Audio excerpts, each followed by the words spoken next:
Hi girlies, I'm back.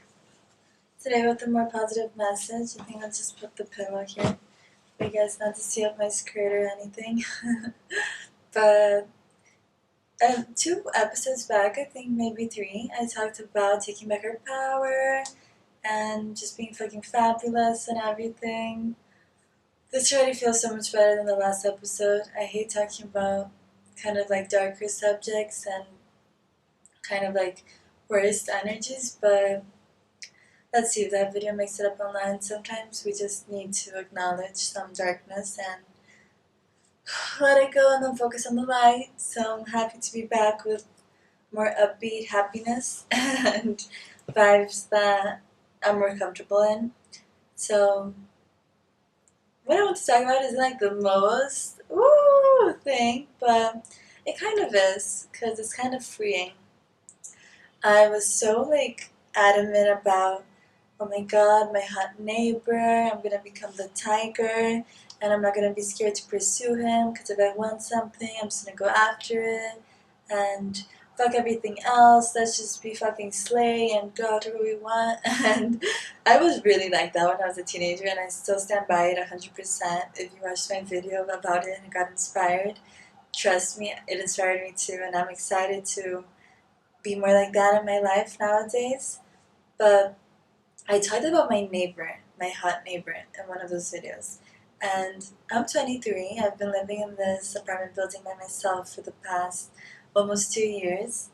And it's like 90% men that live here and 90% hot men. A lot of like finance bros and whatever. And a lot of sexy single men. And I've been single for a long time. And single and celibate and all that jazz. So super crazy. My tiger version would never approve of this, but as I've matured and grown and also got a little bit fucking traumatized by men, one man in specific that literally haunts me, I'm kidding, doesn't haunt me anymore but haunted me for a while. I literally moved to his street. Like, this apartment building that I'm talking about is in his street. It's like kind of like the street is here and then there's like a avenue, whatever, and then the street continues here. So I'm not literally on his street. I'm like in the little portion of his street that is like more to the side. But that's just crazy to think. I'm just, when I found out my address, I was like gagged. But whatever. Since that fucking traumatic experience, I've been super single, and my super single has led me to be very like self-reliant and very picky. That I've kind of realized is a good thing. Watching a lot of people get into relationships with some weird people, it's crazy how you get so attached if you're not picky and if you're like kind of needing someone. And I can say for a fact there's lots of moments where I've cried listening to Adele and some like sad songs, and I was just like, God, like universe, please, like where is my man's? My man's is awful, but okay.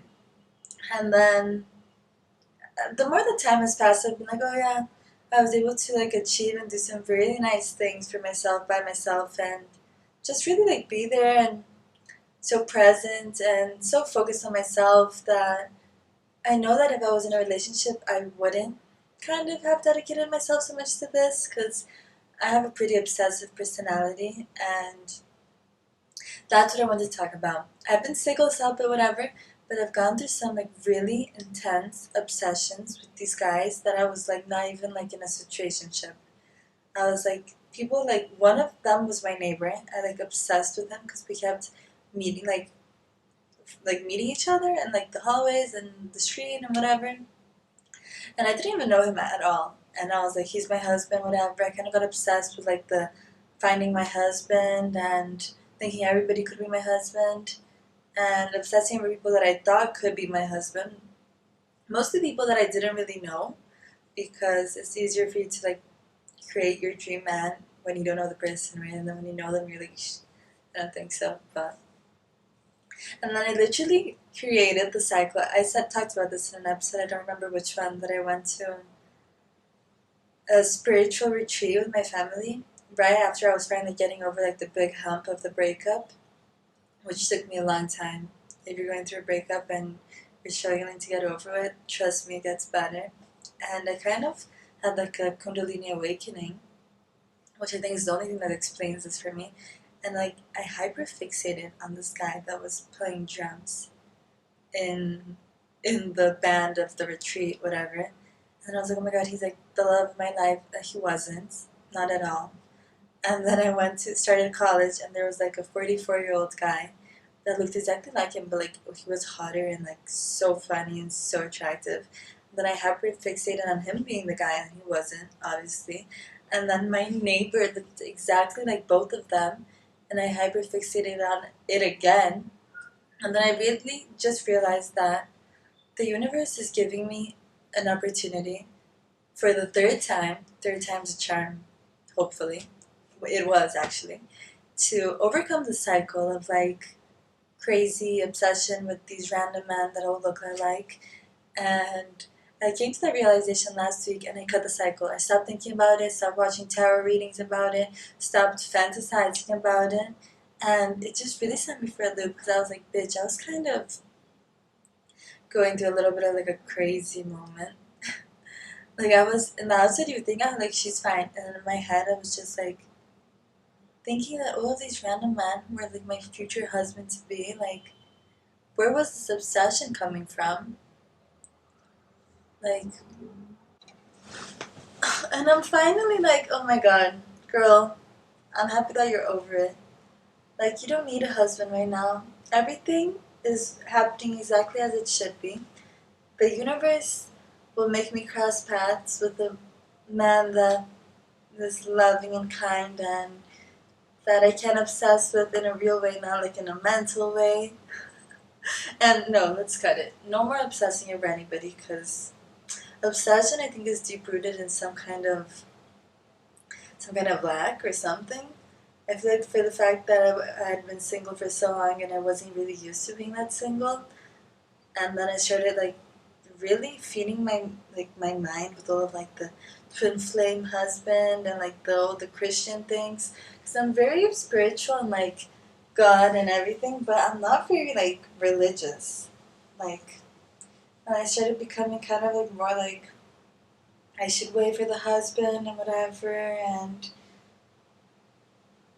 I don't think we honestly have to wait for anything. I feel like if we're single at the moment, it's because there's a lot of stuff for us to do and learn and experience and enjoy about being single. So we shouldn't really run from it. And I think basically the message that I wanted to say was that it's very important for us to like analyze ourselves and to be like, what cycles am I repeating? I think in my last video I talked about this, that the universe gives us tests for us to be able to pass them. And sometimes we don't even realize that we're taking a test, so we're not really concerned in passing. But when you realize, like, when I realized that I was obsessing for the third time over men that I didn't even know that all looked alike, I was like, girl, get your shit together at this point. And no more obsessing. Like, I feel like when we're truly content and just happy, people do come into our lives, but at the same time, it's like, let's set ourselves free from all of these things, all of these habits, all of these cycles, all of these patterns, and take the proper time to acknowledge that we're living these patterns and these cycles. And it was crazy because the second I realized, I stopped thinking about the guy in the same moment, never thought about him again. I was like completely over it. And I think the universe wants to support us in breaking these cycles. So as soon as we take like the first step, it's like we fall down like a roller coaster and we're like, whoo, free. And the universe is like, yay, bitch, like finally. Like, what was happening? And you're like, I don't even know what was happening. Who even were these men?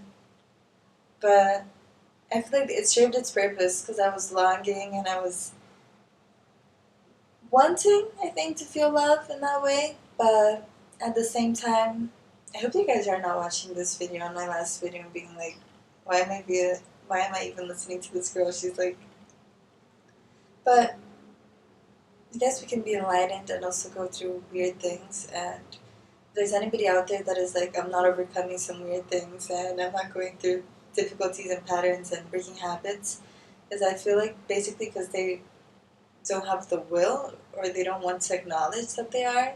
Because I don't know one person that isn't like breaking these habits and ancestral baggage and whatever. So I guess for each person it's different. And kind of just what I wanted to say is that let's try to acknowledge that sometimes we're just in these cycles because it's what's common to us and we're trying to fill some kind of void. But when you are able to acknowledge it, the universe fills the void for you and gives you all the strength that you need to just move on and heal. It's not easy, but it's possible. And the universe wants it for you as much as you want it. And you're exactly where you need to be. Everything will work out exactly as it should. And yeah, the universe is working overtime to help you create the life of your dreams. So hopefully we can all take the next step and set ourselves free from anything that could be possibly holding us back and keeping us kind of hostage, right? So good luck, girlies. Hope that you guys are not obsessing over hot brunettes and stay safe and fabulous. See you soon.